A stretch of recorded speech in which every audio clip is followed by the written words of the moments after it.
이제는 검찰의 모습이 바뀐다는 것을 보여드려야 한다고 생각합니다. 노무현 검찰총장이 취임 첫날부터 검찰개혁 의지에 대한 시험대에 올랐습니다. 검찰의 반발을 최소화하고 국민 여론의 지지를 받기 위해선 현실적인 대책을 내놓을 필요가 있다는 분석입니다. 예, 지난 19일 열린 방송통신위원장의 인사청문회. 2008년 PD수첩의 광우병 보도, 이게 타당했느냐라는 질문이 나왔습니다. 상당히 민감한 질문이죠. 하지만 이효성 후보자는 망설임 없이 그 보도는 정당했다고 생각한다. 답을 해서 화제가 됐습니다. 이 장면 보면서 아마 많은 분들이 이분을 떠올리셨을 거예요. 바로 광우병 보도 제작진에 대한 기소를 거부하면서 결국은 사표를 쓴 검사, 일명 PD수첩 검사로 알려진 임수빈 전 검사입니다. 검찰권 남용에 반대하면서 사표 냈고요. 최근에는 책을 한 권 펴냈는데 제목이 검사는 문관이다. 검사는 문관이다. 이런 책을 냈습니다. 하고 싶은 얘기가 많아 보이죠? 만나보겠습니다. 임수빈 전 서울지검 검사 연결을 해보죠. 임수빈 변호사님, 안녕하세요. 네, 안녕하세요. 임수빈입니다. 어떻게 지내시나 했더니 책을 내셨어요. 제목이 검사는 문관이다. 요 어떤 내용인지 굉장히 궁금해지는데 이 이야기 하기 전에 네네. 최근에 다시 회자가 되고 있는 이 PD수첩 얘기부터 좀 해볼게요. 2008년 네. 그 PD수첩 그 민감한 수사가 임 검사님한테 배당됐을 때 그때는 기분이 어떠셨어요? 제가 과학자도 아니긴 하지만 그래도 광우병에 대해서 대한민국에서 가장 공정하고 객관적인 그 실체에 대해서 실체를 파악해서 국민들한테 알려드려야 되겠다 하는 생각 갖고 처음에 일을 시작을 했습니다. 그렇게 해보니 실체가 어떻던가요? 광우병, 미국에서 광우병이 있는 건 맞고요. 여기에 대해서 우리가 어디까지 PD수첩이 보도한 내용 중에 어느 부분은 타당하고 또 어느 부분은 문제가 있는지를 저희가 하나하나 다 말씀을 드렸죠. 그랬죠. 네.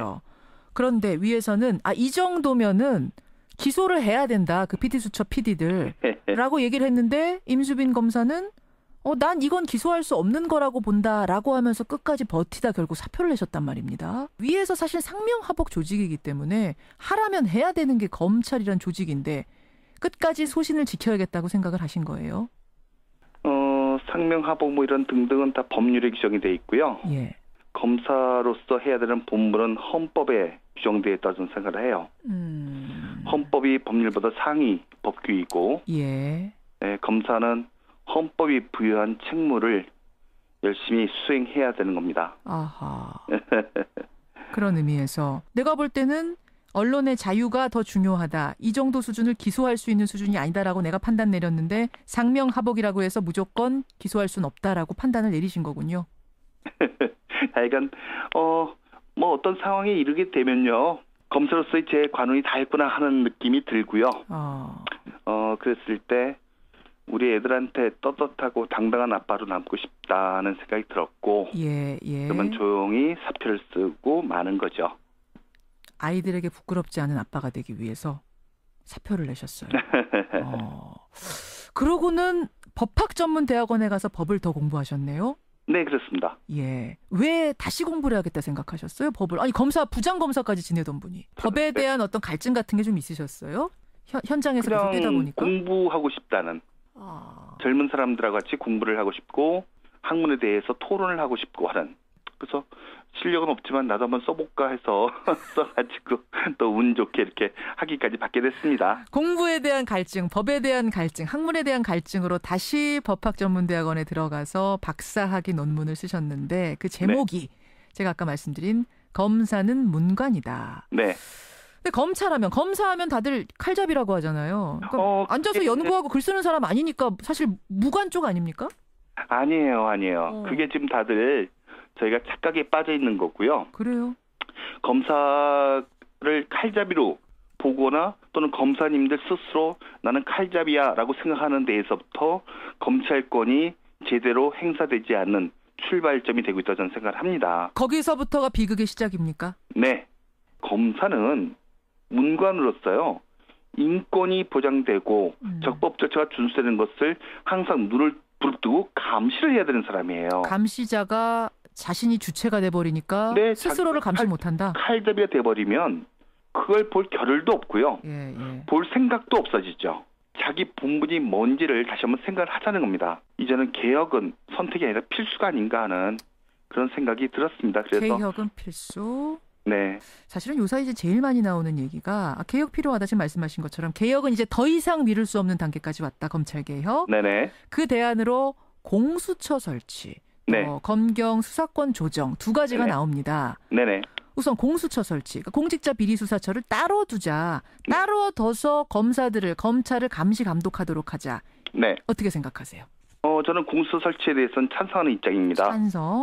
지금 이제 검사님들이 검찰권 남용을 하는 여러 가지 이유 중에 하나는 검찰을 건드릴 기관이 없다라고 하는 일종의 자만심이 있을지 몰라요. 누가 우리를 건드리게, 누가 우리를 수사하냐, 누가 우리를 네. 감시하냐. 그런데 이제 공수처 같은 게 생겨서 예. 검찰도 수사 대상이 될 수 있다 하는 인식이 박히게 되면 아하. 검사님들이 스스로 조심할 겁니다. 공사 생활에 있어서. 옥상옥이 아니냐라는 지적이 항상 공수처 얘기 나올 때마다 반론으로 나오거든요. 옥상옥 부분은 저는 이런 예를 들고 싶어요. 예.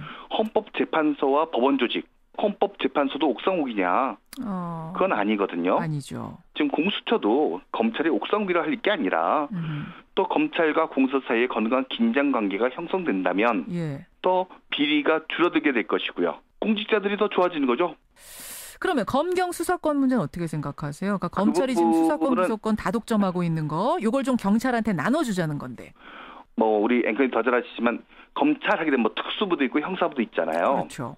근데 특수부 쪽이 너무 비대해졌어요.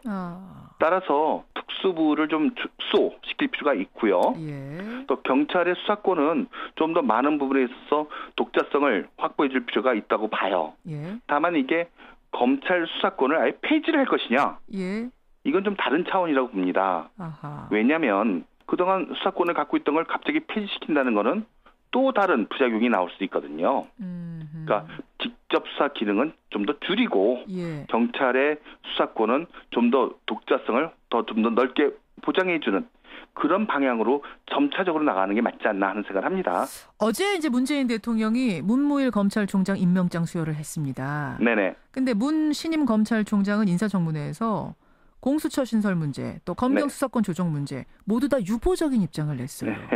더 논의가 필요하다. 그러니까 찬성이라는 말을 전혀 하지 않았거든요. 네네. 그래서 문 총장의 개혁 의지가 좀 약한 거 아니냐 이런 우려들도 나옵니다. 어떻게 보셨어요? 저는 이제 개혁이라고 하는 건 선택이 아니라 필수거든요. 예. 특히 검찰에 있어서는 그렇습니다. 그분이 그걸 모르실 리도 없고요. 모르실 리가 없다. 네, 그런데 다만 검찰 개혁도 검찰 조직이 스스로 나서서 예. 적극적으로 변하는 모습을 함께 보여주는 게 더 좋겠죠. 네, 그러니까 신임 검찰총장께서는 그런 걸 다 염두에 두고 그냥 신중하게 발언하신 게 아닌가 이렇게 해석하고 싶습니다. 내부로부터의 동력을 이끌어내기 위해서 신중하게 발언하는 거지 아마 속으로는 대통령 공약이기도 하고 네. 같은 생각을 하고 있을 거다라는 말씀. 검찰 내부에서 반발이 클까요? 이 공수처 신설이라든지 수사권 조정이라든지. 그 부분에 대해서 저는 이렇게 생각해요. 최근 몇 년간 형사사법기관에 대해서 여론조사를 해보면요. 예. 검찰이 계속해서 꼴찌입니다. 그래요. 맞아요. 이게 뭐냐.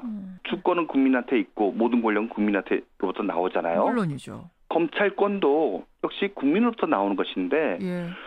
이렇게 신뢰하지 않는다면 그거는 검찰의 존재 근거가 없어지는 것이라고 저는 생각을 해요. 만약에 국민들이 검찰 눈에 필요 없어 하게 되면 검찰이 폐지가 될 겁니다. 예. 그렇게 될 수는 없지 않겠어요? 그렇죠. 그러니까 우리 검사님들도 다 그걸 이해하실 거라고 저는 생각을 하고요. 그 꼴찌가 됐던 조직을 저는 1등은 아니더라도 2, 3등까지는 올라가자는 거예요. 신뢰성 꼴등은 너무하지 않느냐. 네. 이 지경까지 왔으면 이제는 뭐 공수처 신설이든 검경 수사권 조정이든 해볼 때가 됐다. 네. 알겠습니다. 그나저나 최동욱 전 검찰총장이 새로 로펌 꾸렸다는 건 제가 알고 있었는데 거기 합류하셨어요? 임수빈 변호사님? 이제 다음 주에 합류합니다. 그러세요. 왜 거기를 선택하셨습니까? 오라는 건 많았을 텐데. 사실 이제 최동욱 총장하고는요. 예. 굉장히 가깝게 지냈어요. 사석에서는 뭐 호영호재하고 좀 와서 도와줘 그렇게 얘기를 하시길래 예. 그냥 뭐 두말 없이 그냥 알겠습니다. 됐습니다. 어떻게 보면은 검찰로부터 정말 그 소신을 지키다가 뭐 버림받았던 두 분이 만나셨네요. 열심히 살자 얘기합니다. 열심히 살자.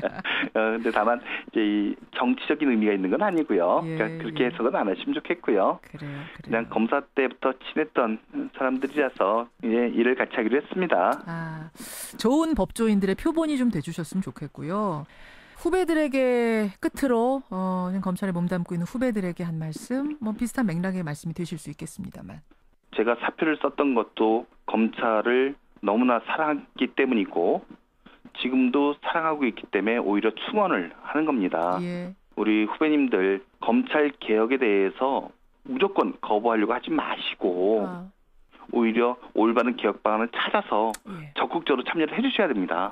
오히려 나서라. 네. 나서는 것이 오히려 이기는 것이다. 네. 그 말씀이세요. 지금 이대로는 더 이상 안 되니까요. 참 그 말씀에 울림이 있네요. 이대로는 더 이상 안 되니까요. 국민들이 그렇게 생각하고 있습니다.